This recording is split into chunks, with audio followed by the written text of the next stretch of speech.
Welcome, everybody, to the next episode of Good, Bad, and Ugly.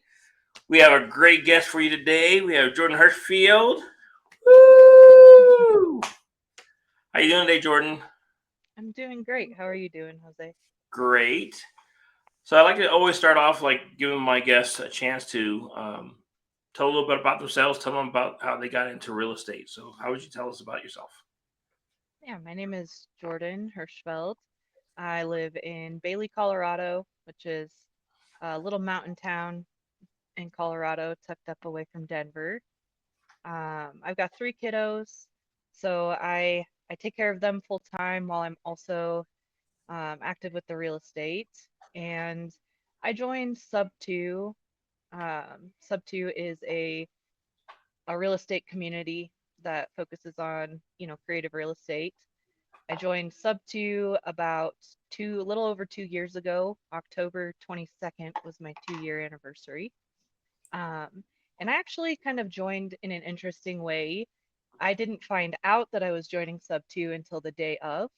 My partner had actually signed us up, and yeah, I was just kind of thrown into it. So I joined Sub 2 with zero real estate experience. Um, Came in not really knowing any of the terms. So it was just kind of jump in and start figuring it out.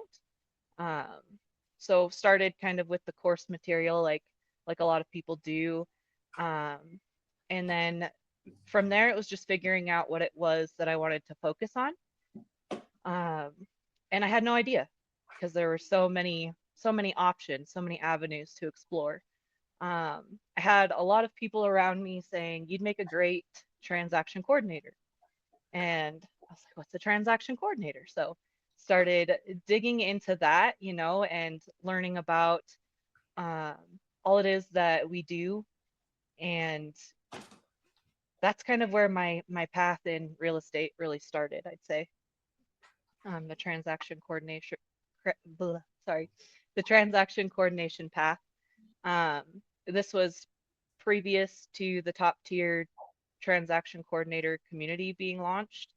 So it was a lot of just trying to figure out how exactly you do it with what was provided in the Sub 2 community, connecting with other TCs who are actively doing the thing, and seeing, if I could kind of see how they were doing the process through and through. Um, it took me about 7 months before I had my first TC file, and it was with a sub two student that I had met when I first joined the community. So, um, and initially it was supposed to be, hey, you just kind of assist on this and see how it goes. And I ended up actually being the TC on the deal from start to finish. I'd say it was like that point that it all kind of clicked for me. It made sense, like this is how a deal flows from start to finish. Um, and that was still previous to the top tier course launching. So after the top tier course launched, that was, I think, just more of an organized layout of, what it is we do from start to finish, really breaking it down. So that was good. Um, and I just kind of continued my journey from there. So I joined a team and, worked with them for quite a while. And now I am kind of back to solo TCing. Interesting. So let me make sure I got all this right. You're taking care of the kiddos on top of doing your own entrepreneurship, right? So you can. This is obviously something that people that can who are saying that they can't find time to own a business or work a business. Obviously, you're showing them that you can. Um, and it looks like you were. Let's see, how almost a TC for a year before you decided to join a team. Um, was it that you weren't getting enough from the team? Is that why you went back to being solo, or did you learn what you needed to, and um, there was no more to learn from being on a team? Why that transition? Yeah, just growing in different directions, I'd say, you know. Um, but I got so much value from being on a team. So I would say there's definitely a big difference from being a transaction coordinator on a team to being solo. So I enjoyed the team atmosphere for sure. Um, but yeah, just growing in different directions, I'd say. I got you. So, kind of going back to the beginning, you said you weren't even sure that you were or you didn't know that you were joining Sub Two until you were told you were joining Sub Two. Was there anything that was going on that made decided like real estate was the way you guys wanted to go, you and your partner, or just saw something and said, "Hey, let's try this." Well, we had thought about it previously. We had been to, they'll do like the free seminars, or it's like come learn about this, and it's like a free like class, that you go in person for. And then they'll kind of try to get you to sign up for their community after that. And we had been through like a few of those, like fortune builders, and um, there's like a Than Merrill, it was like house Mhm. flipping program. We had checked a few of those out, and I don't think any of them really felt like yes, we need to join that. Like was it a thought? Absolutely. My husband discovered Pace through Bigger Pockets podcast, Mhm. and I think that's kind of what got him onto Pace. And I didn't really know anything about it. I didn't know anything about Sub 2 or um, just I guess the magnitude of Sub 2 and all of that until till that day. And I Yeah. think even still, like, making my first post in the Sub 2 Facebook group, I was still clueless then. So Nothing wrong with that. We all have to start somewhere and grow from there, right? So, yeah, we've yeah. we sat here and talked for a little bit about transaction coordinating. Like from starting a file from beginning to end. Can you share with people exactly what a transaction coordinator does? Kind of show the importance of having one in a real estate deal. I mean, I understand the value. I wouldn't do a deal without transaction coordinator, but I didn't know that until I joined the community, right? So before Sub Two, I was using my real estate agent and myself to do all the paperwork and close the deal with the title company. But now that I'm with Sub Two and I know what a transaction coordinator is, um, I'd always use that or use a transaction coordinator for my deals. So kind of enlighten the audience of what a transaction coordinator does, the benefits of using one over not using one, so people can start making a decision for themselves whether that's for them or not. Yeah, absolutely. So I would say we're there to help your deal flow as smooth as possible from contract to close. So starting from when you take your contract and you get it signed with your seller or the agent or whoever you're signing with, we would take that contract, and we always start with a review. We're going to review all of the information that you have. If we have questions, we're going to come back with, questions, suggestions, anything like that. Um, from there, once the contract has been reviewed and we have approval to go open escrow, that's kind of the next steps. If you have a, Now, if it's a creative deal, would suggest like a creative friendly title company. Luckily, we've got, Pace's title company that he's implemented. We can start utilizing. But in the case, beforehand, we have a whole list of title companies that, we've all kind of vetted to ensure that if you're doing a creative deal, they can handle the creative process. So that's kind of our next steps, is finding a title company that can handle the transaction that you're trying to accomplish. Once we've done the vetting process, we found a good title company, we're going to open escrow, and we kind of are the facilitators, the communicators, or like that point person of contact for the client, for title, for attorney, and we're getting all of the information where it needs to go, back and forth. Um, we're ensuring that you have all of the proper documentation that you need for a creative transaction. For example, if you're doing a subject to transaction, you really should have your sub to addendum and your seller acknowledgments in addition to the purchase and sale contract. Um, So just making sure that you have all of the proper papers that you need in order to go and open escrow first. And then facilitating all of the documentation in between there as well. So when the title commitment or the title report comes back, we're going to be closely reviewing that and seeing if there's any outstanding liens or judgments, anything that could be red flaggy to your deal. Um, and then, once we've gotten that accomplished, we're also communicating with the attorney and facilitating the drafting of the security documents like a deed of trust and a promissory note. Those are often used in a subject to transaction and can act as extra security for the seller. Um, and we do this all the way up until close, and we're facilitating the closing as well. We're ensuring that all the closing documents look correct. We're reviewing the closing statement, the settlement statement, very, very closely to ensure that all of the numbers are right and you're not paying, more than you should be, or vice versa, less than you should be. Just making sure that you're paying your proper amounts. Um, we're ensuring that title is getting the documents recorded that need to be recorded.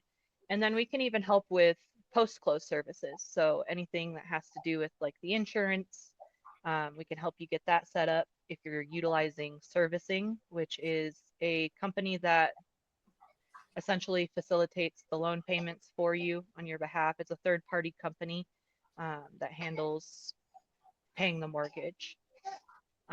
We can facilitate getting that set up on your behalf. We can help with utilities. We can help with the HOA. Um, yeah, so anything like post-close, we can generally assist with. We're not attorneys, so we're not going to offer legal advice. Um, we're not going to draft legal documentation. Um, but yeah, beyond that, I would say that's the general gist of what we handle from contract to close. So kind of summarize a little bit. One, you take a look at the contract when it first signed, right? Making sure everything is I's dotted, T's crossed. One of the things I like about, and this is what Pace kind of pushes to us, is that you have a TC with helping with your transaction. I can basically hand that deal off to you. You're basically working on my behalf while I'm working and looking for another deal because I have the trust in you that you're gonna basically help me close that deal. So it gives me more time, frees up my time to go look for more deals to bring to you to close for me, right? Um, Absolutely. but you had, let's see, you mentioned about checking to make sure I want to make sure I highlight this, is checking the HUD, making sure that you're paying what you're supposed to pay and stuff like that. That is one thing that a lot of people, miss when they're buying property, especially newer investors. Um, they're not used to reading HUD, so they don't know like to look and see if there's something that's being overcharged or a line item that shouldn't be there. So I just want to highlight that because that's something that you guys are used to looking at them and they can see that there's some inconsistencies that you might want to raise a red flag about. Um, let's see, what else did you say?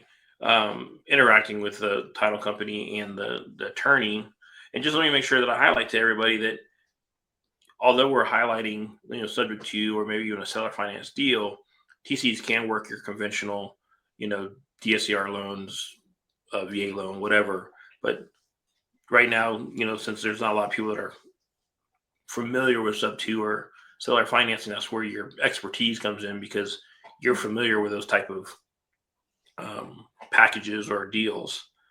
And while I'm on it, let me just kind of put my plug in there. You mentioned the title company that's you know uh, creative finance um, friendly. We have creative title and escrow, which I'm a part owner in. So let's just put that plug in there. And yes, there will be a URL in the description to highlight the title company that I partially own. Um, so you've been doing this for a while. How about you share with us, some good stories you had, and then maybe a bad story in your journey in real estate. Yeah. Um, I have tons of good stories because I've I've met some really incredible humans doing what I do. I meet new people all the time. I make new connections all the time. I think, a good story, maybe in like my most previous transaction that we closed, we saved the seller from foreclosure. And that's something that we do pretty often, but also like something that feels not any less sweet every single time we do it. It's really cool to be able to help others in that magnitude. That's, I think, in my opinion, is a pretty big deal. Foreclosure is a pretty big deal, and to be able to save somebody from that being on their record is, I think that's huge. Knowing So that always some of feels the good to help with that. Sorry. knowing some of the strategies, have you ever been a part of a transaction where um, maybe the investor didn't take over the property, where they saved them from foreclosure, but um, the person was allowed to stay into their home, or are all of the transactions you've been involved in where um, they were saved from foreclosure, but kind of given some money to move on to their next chapter? Yeah, mostly the second scenario there. I don't believe that I've actually had a foreclosure where the person has remained in the home, but Gotcha. it's been kept off their record essentially. Awesome. Sorry, I didn't mean to interrupt. No, you're good. You're good. Um, Now, do you want the bad story? Sure, So, absolutely. yeah, I TC'd for a group of Gator lenders. For those who don't know what Gators are, they lend money for earnest money deposits and transactional lending. You might be able to touch more on everything that you do lend on. This deal particularly was for EMD, and it was in a pretty large amount. The borrowers ended up not being great borrowers, and um, really just kind of pulled this Gator group around for like 8 months, 7, 8 months. Oh wow. Um, so as the TC, I was following up with this borrower probably once or twice a week, just trying to get the payment back on behalf of, this Gator group. And it took 7 months, but we got all of the funds back. So it was a bad story that turned out good. But I think really to like stress the importance of vetting your borrowers and just the overall process. There were a lot of red flags, I think, from the beginning, and just taking note into some of those things going forward into future deals. You know. Right. That's interesting. You mentioned, well, I just want to highlight the fact how important you were in that situation, right? You, like you said, you were the one following up with the borrower and trying to, once or twice a week, trying to get them to return the money. So just for the audience, EMD is money that it's kind of like promise at the beginning when you sign your contract, saying that I promise to um, abide by the terms of the contract in purchasing the property. And then that's usually held in escrow at a title company. So depending on what state you're in, typically if the contract isn't fulfilled, the person purchasing the property, that earnest money deposit that's in escrow is typically returned. There are some states where you got to get permission from the seller to release those funds in escrow. So again, that's why it's always important to use a TC, because um, there is there are ways. There is my English part. There are ways that you can have the seller sign some documentation up front to kind of uh, facilitate getting your escrow or your money back faster than having to try to track them down on a failed transaction. So that's what's great about utilizing transaction coordinators, because especially if you're not investing in your own state, most of them are familiar with the local laws in those states that they are willing to work files in. Um, Forgive me if I'm wrong, Jordan, but you do national transaction coordinating, right? So it doesn't matter what state it's in, you can pretty much work that file, correct? Yes, nationwide. So I bring that up because no matter where you are, you can use Jordan to work your file, and she's very familiar with um, the local or those states' requirements as far as escrow, um, you know, how a file should or the purchase sales agreement should look, um, how the creative financing works in that state, if it's a creative deal. So that's why it's important to, in my opinion, to use transaction coordinator because nobody can be experts at everything. And if you're only in a state maybe once or twice, Jordan's doing files like that on a regular basis. So if there's some changes in the laws or if there are some nuances for that state, she'll be more familiar with it than you would be. And it just saves you that learning curve. So um, awesome. So we talked about your good and bad stories, and now you've talked about, or I should say, I'd like to ask, um, if somebody wants to work with you, how are they getting in touch with you? Yeah, I would say email is probably the best way. Email or phone call, text would be the best way to get a hold of me. My email is totallyradicaltc@gmail.com. And I have also an Instagram. So it's really, I would say any messaging platform or email would be a great way to contact me. My phone number, do you want me to give my phone number? If you're okay with it, remember this is going to be out in the public, so you might Yeah, get maybe we'll some start. crazy calls. we'll, yeah, we'll start with email. We'll start with email. So yeah, totallyradicaltc@gmail.com is the best email to reach me at. Um, or you can find me on Instagram at Jordan 2_ Hirschfeld. Um, and yeah, that's the best way. I say that's the best ways to contact me. I do want to just real fast loop back to the discussion about mutual release because while there are like certain states that are mutual release, there's also certain title companies who implement that into their policy. So even if the state is not mutual release, that title company might have that as a requirement. I think that's important to note as well. And we're talking about EMD on that case, right? Mutual release there. Yep, mutual release. So the documentation that you were speaking about having signed up front at the beginning of the transaction, that's something that would be included in that, you know. Basically a release stating that that would be returned to the proper party in the case of cancellation, or close, you know, if Right. that's to be returned at the end. So yeah. Awesome. So you told everybody what you can do for them. What is something that you're looking for to help you grow in your business, or how maybe expand into different strategies into the real estate world? I mean, you and I work together.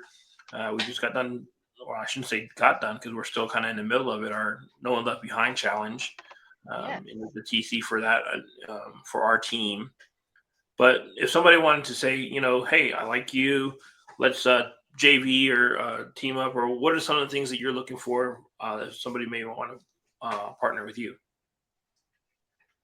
Um, I mean, I'm very well versed in creative transactions. I can help with traditional. But I'd say creative is my bread and butter.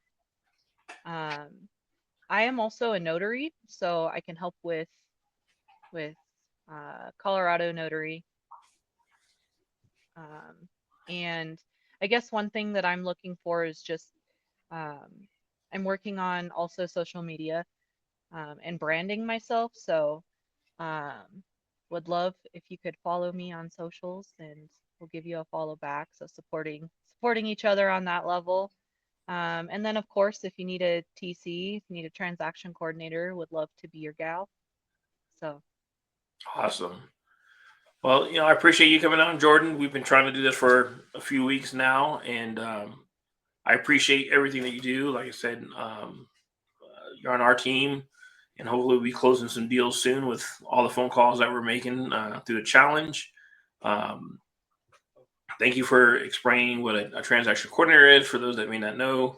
And hopefully that this video will educate some people and your phone start blowing up because people realize the importance of having a transaction coordinator. Because just to kind of reiterate, you with doing the job that you do can prevent some new investors and even maybe some more seasoned investors from getting in trouble by just kind of the